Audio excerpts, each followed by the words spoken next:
You are back with comedian David Boyle, and I'm quitting alcohol. So I got my diagnosis back on my bad knee, and it's not good. I do not need surgery. Basically, the doctor said, you're a fat cunt, lose some weight, and stop trying to walk upstairs. He said the back of my kneecap has some form of degeneration or something. It's some word. Even if I had the medical term next to me, I still wouldn't be able to read it. Basically, he just said, lose some weight and stop getting older. I'm like, I'm working on it. I've actually stopped eating so much sugar since I started smoking again. So there's a health tip for you. For anyone who wants to lose a few kgs, get on the darts, lose a few pounds. But in India, it's almost fucking impossible for me not to put on weight here. Everything is a carbohydrate or a fucking sweet. You got rice, you got dosa, you got naan, you got roti. And that's with every meal. When you have lunch, you have your main rice with a curry or whatever. And then after that, you have rasam rice, which is just white rice with it's like a liquidy, salsa-y type thing, masala. Let's call it that. And then after that, you have curd rice, which is apparently good for digestion. Curd rice is just rice mixed with fucking yogurt. And then after that, you have a chai with 14 sugars in it. And I'm not complaining, I don't mind eating all that shit. And the other thing is, because we're visiting from overseas, we have to go and see every single fucking family member they've ever had. My wife has something like 32 first cousins. 32. How many do I have? I have 4. 1, 2, 3, 4. Yeah, I have 4 first cousins. She can't even count how many second cousins she has. It's in triple figures. Can you imagine that shit? I don't even speak to my cousins. I speak to like one of them, and that's like maybe every 6 months. I'm not missing Australia at all. Not even one little bit. I'm watching my mates from back home, just down at the boat sheds, getting fucking hammered like we used to do during summer. Summer used to be cool where we grew up. You would get 3 months off school over Christmas, and you would just drink every day. This is during school. This is like 16, 15, 14. No one's parents cared. Everyone was from some fucking broken home. Their parents didn't give a shit about them, so we had the run of the town. So where I grew up, it was it's on the water, it's a peninsula. On the one side's a bay, on the other side there's surf beaches.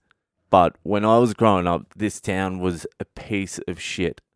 Now it's nice, people think it's nice, but back in the day it sucked. So people would come from the city during the holidays, bring their family down, and there was a lot of caravan parks there, like real fucking bogan holiday houses. And so when everyone from the city came down, it used to triple the population of females in our age bracket in our town. And the girls would be coming from the city. They had watched too many movies, and they were like, let's get a summer love. And we had watched too many movies as well. We're like, let's get a summer love. So we just used to cruise through these caravan parks. There was 2 reasons we used to cruise through. One reason was the girls. The other reason was all the people staying at the caravan parks were massive pissheads. They were there to party. So what they would do, they would drink all night and then pass out and leave their eskies full of booze outside, or cooler boxes. I don't know what the rest of the world calls them. The thing you put booze in and ice in to keep your booze cold. They used to just leave them outside, unattended. So we used to just swoop through. There was about 5 caravan parks within walking distance of each other. So that's what we used to do. Every single night of the summer holidays, we used to hit every single caravan park, swoop all the eskies, steal all the booze, and then just drink all night. We did have an eye out for the girls as well, but it was mainly the booze. But the double-edged sword of living on a beach town like that is the girls come down, but the guys come down as well. And the guys want to fight. They want to come down and kick some fucking country ass, thinking they're all fucking city tough cunts. So we used to get into so many fucking fights with city guys. There was this brutal one night down Main Street. There was a bunch of us young gronks. We were like 15, 16, 17 or something like that. I think we were 16, 17. And these 3 wog dudes like Lebanese or Italian or Greek or something like that, came up to us and wanted to start fighting us. They were like in their 30s and shit. We were like 16, 17. We're like, oh fuck, we're going to get an ass kicking here. But there was a few of us. So we're like, all right, let's see how this goes. So we're sort of like up for it. We're like, all right, let's fucking go. And these guys are firing up as well. And there's a bit of back and forward going between us. Everyone's getting fired up. And then we see some of the older dudes come out of the bushes. And we're like, fuck yeah, all right. One of them was Daniel Nicole. There was Troy Lisson there. There was Ben Four. There was a few tough guys. Ben Four wasn't one of the tough guys, by the way. I don't know why I said his fucking name. So now us young gronks have got a lot of confidence. And as soon as I knew we had the numbers and the firepower to win the fight, I started getting real fucking mouthy. There was one dude, he was a fucking giant. Big goatee, he had his shirt off, covered in tats. He was about a foot taller than me. And I was standing in front of him, just talking shit to him. Just being a fucking idiot. Like, what are you going to do now, huh? And there was a whole bunch of people around me, so they weren't doing anything. And then I started pinching this big dude's nipples. Like, yeah, what are you going to do? What a cunt. Anywhere else I should have been shot. So I started pinching his nipples, and he still wasn't doing anything. I'm like, this is gold. And then what happened is, one of those guys must have called someone earlier to come down and help them. And so a car turns up.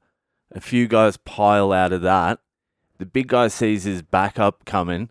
I'm still looking around, laughing to all my friends, hoping everyone's thinking I'm fucking hilarious. And then I turn back, and this giant dude just smashes me directly in the face. Like, it was a fucking clobber. He had not appreciated the fucking nipple pinches. That's for sure. I remember that very clearly because that was the first time I'd been punched in the face by a full-grown man. It wasn't the last, I can tell you that. It definitely wasn't the fucking last time, but it was the first time, and I was in a bit of shock. I was in a bit more than shock. I wasn't the most helpful for the rest of the fight, let's put it that way. I was pretty dazed and confused after that. I didn't go down though. Remember that, I didn't go down. Then after I got punched, Daniel Nicole comes from the side and KOs this huge dude. One punch KO. And once he was unconscious in the middle of the road, the fight was more or less over, but it got pretty fucking messy after that. I'm not even going to say the rest of it, but it got messy.